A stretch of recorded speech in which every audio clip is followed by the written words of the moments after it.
Douglas சிவானந்தாவுக்கு சிறைச்சாலையில் உயிர் ஆபத்து ஏற்பட்டிருப்பதாக சொல்லப்படுகிறது. சொல்கிறதாருன்னு பார்த்தீங்கன்னு சொன்னால் அவருடைய ஆதரவாளர்கள் ஒரு பக்கம் பார்த்தீங்கன்னு சொன்னால் சமூக வலைத்தளங்களில் தொடர்ச்சியாக எழுதி கொண்டிருக்கணும் டக்ளஸ் சிவானந்தாவுக்கு உயிர் ஆபத்து இருக்குது, அவரை சிறைக்குள்ளே வச்சுக்கிறது பொருத்தம் இல்லை, அவரை விடுதலை செய்யணும் என்று சொல்லி ஒரு பக்கம். மற்ற பக்கம் பார்த்தீங்கன்னு சொன்னால் வடமாகாணத்தினுடைய முன்னாள் ஆளுநர் சுரேன் ராகவன் அவர் சொல்லியிருக்கார் ஒரு ஊடக சந்திப்பில் இந்த மாதிரி டக்ளஸ் சிவானந்தாவுக்கு சிறைச்சாலையில் ஆபத்துக்கள் இருக்கும் என்று சொல்லி. எனவே உண்மையிலேயே ஆபத்துக்கள் இருக்குமா என்று கேட்டிங்கன்னு சொன்னால் அதற்கான வாய்ப்புகள் இல்லை என்று சொல்ல முடியாது. ஏன்னு சொன்னால் டக்ளஸ் சிவானந்தாவால் பாதிக்கப்பட்டவர்கள், அவரால் சிறைக்கு போனவர்கள் என்று சொல்லி சிறைக்குள்ளே நிறைய பேர் இருக்கணும். எனவே அவர்களால் ஒரு ஆபத்து ஏற்படுறதுக்கான வாய்ப்புகள் இல்லை என்று மறக்க முடியாது. அதனால தான் டக்ளஸ் சிவானந்தா பயப்படுறாரு போல நடக்குது. அதனால தான் அவருடைய ஆதரவாளர்கள் தொடர்ச்சியாக சொல்லி கொண்டு வரினும் இந்த மாதிரி அவருக்கு உயிர் ஆபத்து இருக்குன்னு சொல்லி. இது ஒரு சம்பவம். இதை விட இன்னும் ஒரு பழைய சம்பவம் ஒன்று கட்டாயம் அவருக்கு ஞாபகம் இருக்கும் டக்ளஸ் சிவானந்தாவுக்கு. எனவே அந்த சம்பவத்தின் அடிப்படையிலே இப்படி சொல்லலாம். அந்த சம்பவம் உங்கள் எல்லாருக்குமே தெரிஞ்சிருக்கும் நினைக்கிறேன். 1998 ஆண்டில் நடந்த ஒரு சம்பவம்.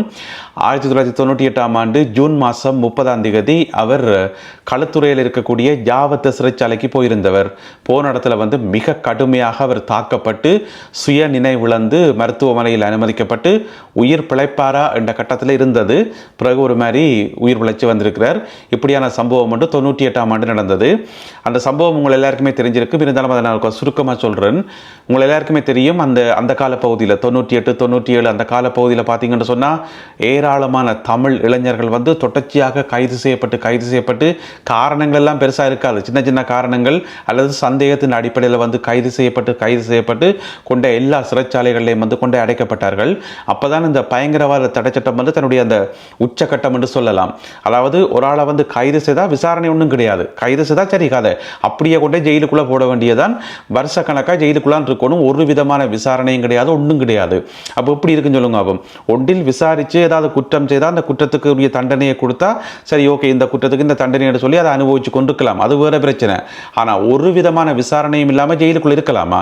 எனவே சிறையில் இருந்த கைதிகள், அதுலேயும் பார்த்தீங்கன்னு சொன்னால் இந்த களுத்துறை ஜாவத்த சிறைச்சாலையில் அதிகமான தமிழ் கைதிகள் இருந்தவர்கள். அப்போ அவை என்ன செய்யணும்னு சொன்னால் சுழற்சி முறையில் ஒரு உண்ணாவிரத போராட்டம் ஒன்று ஆரம்பிக்கணும். ஒருக்கா பார்த்தீங்கன்னு சொன்னால் அரசியல் மட்டத்தில் இருந்து சில பல வாக்குறுதிகள் கொடுக்கப்பட்டு அந்த உண்ணாவிரதம் கைவிடப்பட்டது. பிறகு அவையின் வாக்குறுதியை சொல்லவா வேணும், அதை வாக்குறுதியை கைவிட்டாச்சு. அதுக்கு பிறகு அந்த கைதிகள் திரும்ப உண்ணாவிரதம் இருந்து இந்த முறை நாங்கள் விடவே மாட்டோம், ஒரு முடிவெடுத்தே தீர்வோம் என்று சொல்லி உண்ணாவிரத போராட்டம் ஆரம்பித்தது. அப்படின்னு சொன்னால் 98 ஆண்டு ஜூன் மாதம் 23 கிட்டத்தட்ட 47 கைதிகள் தொடர்ச்சியாக உண்ணாவிரத போராட்டத்தில் ஈடுபட்டு அவர்களுடைய அந்த உடல்நிலையை மோசமாகிற ஒரு கட்டத்துக்கு வந்துட்டுது. அப்போ இதுக்கிடையில் மகேஸ்வரி வேலாயுதம் உங்களுக்கு தெரிஞ்சிருக்கும் நினைக்கிறேன். அவள் சில சமரச முயற்சியில் ஈடுபடுறான் டக்ளஸ் சிவானந்தா சார்பாக. அவள் தான் இந்த பேச்சுவார்த்தைகள் எல்லாம் ஈடுபட்டு சில பல கைதிகளுக்கு வாக்குறுதிகள் எல்லாம் கொடுத்து அதை முடிச்சு கொள்ளுங்கன்னு சொல்லி அப்போ மகேஸ்வரி வேலாயுதம் என்ன செய்யறான்னு சொன்னால் தொடர்ச்சியாக சிறைச்சாலைக்கு போயிட்டு வாரா. 26 27 28 ஒவ்வொரு நாளும் போய் கைதிகளோட பேச்சுவார்த்தை நடத்தி கொண்டிருக்கிறார். அப்போ அதனுடைய முடிவில் 30 டக்ளஸ் சிவானந்தா வருவார் என்று சொல்லி சரி என்று டக்ளஸ் சிவானந்தா போறார். அப்போ சிறைச்சாலைக்குள்ள போகைக்குள்ள களுத்துறை சிறைச்சாலைக்குள்ள போகைக்குள்ள அவருடைய பாடி கார்ட்ஸ் எல்லாரும் தடுத்து நிறுத்தப்படினோம். என்னன்னு சொன்னால் ஆயுதங்களை கொண்டு உள்ளுக்குள்ள போகலான்னு சொல்லி. அப்போ டக்ளஸ் சிவானந்தாவும் மகேஸ்வரி வேலாயுதமும் மற்றது அந்த நேரத்தில் அந்த சிறைச்சாலைக்கு பொறுப்பாக இருந்தவர் பெர்னாண்டோ என்று சொல்லி RRA பெர்னாண்டோ என்று சொல்லி அவரும் சேர்ந்து தான் போறார் டக்ளஸ் சிவானந்தாவோட கைதிகளை பார்க்கறதுக்கு. அப்போ யாவத்த சிறைச்சாலையில் பார்த்தீங்கன்னு சொன்னால் A block, B block, C block, D block என்று சொல்லி 4 பிளாக்குகள் இருக்குது. இதில் பார்த்தீங்கன்னு சொன்னால் A block, C block, D block இந்த 3 பிளாக்லேயும் இருந்த கைதிகளோட டக்ளஸ் சிவானந்தா பேச்சுவார்த்தை நடத்தி அவர்கள் உண்ணாவிரதத்தை கைவிடுற என்று சொல்லி பிறகு அவர்களுக்கு குளுக்கோஸ் தண்ணி எல்லாம் கொடுக்கப்பட்டு அந்த உண்ணாவிரதம் கைவிடப்பட்டது. அதுக்கு பிறகு B பிளாக்ல இருந்த கைதிகள் பக்கம் டக்ளஸ் சிவானந்தா போகையில் சிறைச்சாலை அதிகாரிகளும் சொல்லியிருக்கணும், இல்லை நீங்கள் B பிளாக்குக்கு போக வேண்டாம்னு சொல்லி. ஏன்னு சொன்னால் B பிளாக்ல இருந்தது பெரும்பாலும் இயக்க உறுப்பினர்கள் என்று சொல்லி. எனவே டக்ளஸ் சிவானந்தாவுக்கு ஏதாவது ஆபத்துக்கள் வரலாம் என்று சொல்லி சொல்லி அவர் அந்த பி பிளாக் பக்கம் போக வேண்டாம்னு சொல்லி அந்த சிறையில் இருக்கிற சிறைச்சாலை அதிகாரிகளே பொதுவாக பி பிளாக் பக்கம் போறையில் அங்கே இருக்கிற கைதிகளோட வந்து தன்மையாக தான் நடந்து கொள்வார்கள் என்று சொல்லி சொல்லப்படுது. எனவே அந்த பிளாக்குக்கு போகாமல் டக்ளஸ் சேவானந்தா தவிர்த்து போக வலிக்கிறார். 3 மணிக்கு வந்தவர் பின்னேரம் ஒரு 6:15 ஆயிட்டு தான் அப்போ போக வலிக்கிறார். போக வலிக்கிறதுக்குள்ள வந்து அந்த பி பிளாக்ல இருந்த கைதிகள் சொல்லினோம், இல்லை எங்களோடையும் வந்து கதைச்சிட்டு போங்க, நாங்களும் சில விஷயங்கள் சொல்ல வேண்டியிருக்குன்னு சொல்லி. அப்போ பி பிளாக்ல பார்த்தீங்கன்னு சொன்னால் மொத்தம் 234 கைதிகள். அப்போ அந்த கைதிகளோட உள்ள போயிட்டு டக்ளஸ் சேவானந்தா சந்திக்க வேண்டாம், அவையில வெளியில கூப்பிட்டு ஒரு பொதுவான இடத்துல ஒரு நடுவில் இருக்கக்கூடிய இடத்துல வச்சு சந்திப்போம் என்று சொல்லி முடிவெடுக்கப்பட்டு அப்போ அவையில வெளியில கூப்பிடப்படுது. அந்த 234 கைதிகளை வந்து 150 பேர் தான் வெளியில வந்தது. மிச்சாக்கள் வெளியில இல்லை நாங்கள் டக்ளஸ் சேவானந்தாவை சந்திக்க விரும்பல, அவற்றை உதவி எல்லாம் எங்களுக்கு தேவையில்லைன்னு சொல்லி அவையில் வெறியில. அப்போ அந்த 150 பேரும் வந்து காய்ச்சி கொண்டு கேட்குள்ளதான் திடீரென்று டக்ளஸ் சேவானந்தா மேல கட்டுமையான தாக்குதல் நடத்தப்பட்டது. அதுக்கு பிறகு அவருடைய மெய் பாதுகாவலர்கள் துவக்கலோடையே ஓடி வந்து, ஆனால் துவக்க கொண்டு உள்ளுக்குள்ள விரையலாது, அப்படி இருந்தும் ஓடி வந்து பிறகு அவரை காப்பாற்றி நாகோட ஹாஸ்பிட்டலுக்கு கொண்டு போற வழியிலேயே வந்து அவர் மயக்கமாயிட்டார். பெரும்பாலும் டக்ளஸ் சேவானந்தா வந்து உயிர் பிழைக்கிறதே வந்து கஷ்டம் என்று தான் சொல்லப்பட்டது. ஏன்னு சொன்னா அவ்வளவு தாக்குதல் நடந்தது. இருந்த போதிலும் கூட ஏதோ ஒரு வகையில் வந்து உயிர் பிழைச்சி வந்தவர் தான் டக்ளஸ் சேவானந்தா. அதுல இருந்து அவருடைய ஒரு கண் பார்வை குறைவென்று சொல்லியும் ஒரு பக்க காது கேட்கிறது குறைவென்று சொல்லியும் சொல்லப்படுது. எனவே அந்த ஒரு சம்பவம் டக்ளஸ் சேவானந்தாக்கு கட்டாயம் ஞாபகம் இருக்கும் நினைக்கிறேன். எனவே அந்த அடிப்படையிலையும் சொல்லியிருக்கலாம் சிறையில் வந்து அவருக்கு ஆபத்து இருக்குன்னு சொல்லி. எனவே பொறுத்திருந்து பார்ப்போம் அவருக்கு சிறைச்சாலையில் ஏதாவது ஆபத்துக்கள் வருதா இல்லையான்னு சொல்லி.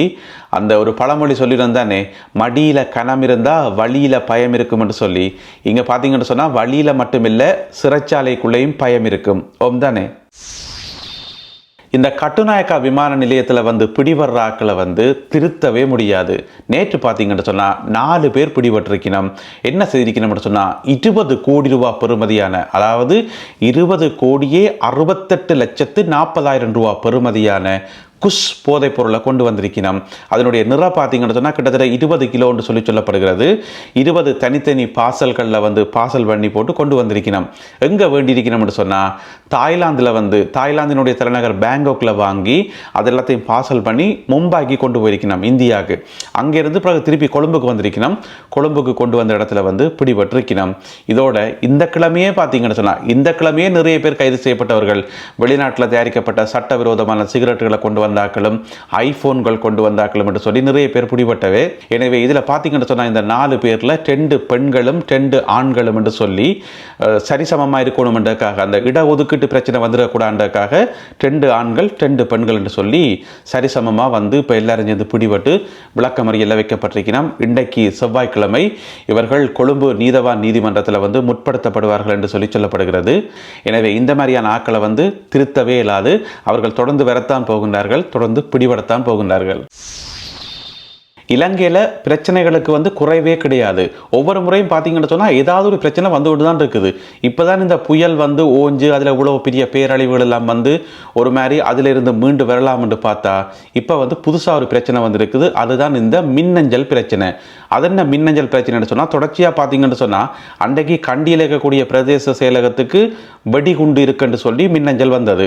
அந்த மின்னஞ்சலை கண்டு பதறி அடித்து எல்லா வாகனங்களும் செக் பண்ணப்பட்டு போலீஸ் மற்றது குண்டு செயலிழக்க வைக்கும் படை, பாதுகாப்பு படையினர், போலீஸார்னு சொல்லி எல்லாரும் வந்து மோப்ப நாய்களை விட்டு செக் பண்ணி பார்த்தா கடைசி அங்கே குண்டும் இல்லை ஒன்றும் இல்லை.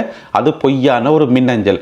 அதுக்கு பிறகு பார்த்தீங்கன்னு சொன்னால் டோஹாலிருந்து வர ஃப்ளைட்டுக்குள்ளே 4 பேர் வெறினம் குண்டும் கொண்டு வெடிக்க வைக்க போயினோம்னு சொல்லி ஒரு மின்னஞ்சல் வந்து பிறகு அந்த ஃப்ளைட்டை இறக்கி அதில் இருந்த எல்லாரையும் செக் பண்ணி அங்கேயும் பார்த்தீங்கன்னு சொன்னால் குண்டு செயலிழக்க வைக்கும் படையினர் போய் போலீஸார் போயிட்டு மோப்ப நாய்களை கொண்டு செக் பண்ணி அங்கேயும் பார்த்தா ஒன்றுமில்லை.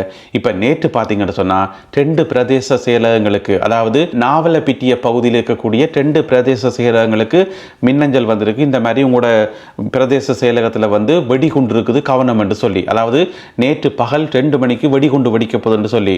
அதில் ஒரு பிரதேச செயலகம் எதென்று பார்த்தீங்கன்னு சொன்னால் பஸ்பாகே கோரளை என்று சொல்லப்படுற பிரதேச செயலகத்துக்கு மின்னஞ்சல் வந்ததாம். உங்களுடைய ஸ்டோர் ரூம் இருக்குத்தானே, அந்த ஸ்டோர் ரூமுக்குள்ள ஒரு குண்டு இருக்குது, சரியா பகல் 2 மணிக்கு வெடிக்கும், எல்லாரும் ஓடுங்கொண்டு சொல்லி ஒரு மெயில் ஒன்று வந்திருக்கு. அது இங்கே வெளிநாட்டிலிருந்து வந்ததாம். யாரோ வேணுமென்று போட்டுக்கொண்டிருக்க நம்மளோடக்கு பிடிவடைக்குள்ள தெரியும். எனவே அதிலிருந்து அங்கிருந்த பணியாளர்கள் எல்லாம் பதறி துடிச்சு ஓடி போலீஸ் எல்லாம் வந்து செக் பண்ணி பார்த்தா அங்கே குண்டும் இல்லை ஒன்றும் இல்லை. அதே மாதிரி பூஜா பிட்டிய என்று சொல்லப்படுற ஒரு பிரதேச செயலகத்துக்குள்ளேயும் வந்து குண்டு இருக்குன்னு சொல்லி மின்னஞ்சல் வந்து அங்கேயும் இதே பிரச்சனை தான். பதறி துடிச்சு ஓடி மோப்ப நாய்கள் எல்லாம் கொண்டு வந்து செக் பண்ணி பார்த்தா அங்கே குண்டும் இல்லை ஒன்றும் இல்லை. இப்போ பார்த்தீங்கன்னு சொன்னால் 4 சம்பவம் நடந்துட்டு அடுத்தடுத்து ஒரு 48 மணி நேரத்துக்குள்ளே வந்து. எனவே இதுக்கு என்ன முடிவுன்னு தெரியலை, யார் இதை செய்யணும்னு தெரியலை.